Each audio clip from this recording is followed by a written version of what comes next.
વડોદરા શહેરમાં ભક્તિ અને શ્રદ્ધાનો મહાપર્વ દશામાનો આરંભ 24મી જુલાઈ ગુરુવારથી થવા જઈ રહ્યો છે। દશામા વ્રત અને તહેવાર માટે આખું શહેર ભક્તિમય ઝંખનાથી ગુંજતું બન્યું છે। પર્વ દરમિયાન શહેરના વિવિધ વિસ્તારોમાં માતાજીના પંડાલો સજાવવામાં આવ્યા છે અને ભક્તોએ પોતાના ઘર આંગણમાં પણ દશામાની ભવ્ય પ્રતિમાનું સ્થાપન કરવાનું શરૂ કરી દીધું છે। આ દાયકાના આ વિશેષ પર્વમાં દશામાની શક્તિના આધારરૂપ માતાજીની કૃપા પ્રાપ્ત કરવા હજારો ભક્તો ઉપવાસ, પૂજા અને આરાધનામાં લીન થઈ રહ્યા છે।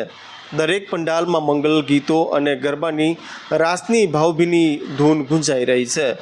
શહેરના ઠેકરનાથ વિસ્તારમાં વસાવા પરિવાર અને ઠેકરનાથ યુવક મંડળ દ્વારા બિરાજમાન કરાવેલી 19 ફૂટ ઊંચી ભવ્ય પ્રતિમાને આજે નાલંદા વાઘોડિયા રોડ પરથી શોભાયાત્રા વડે લાવવામાં આવી હતી।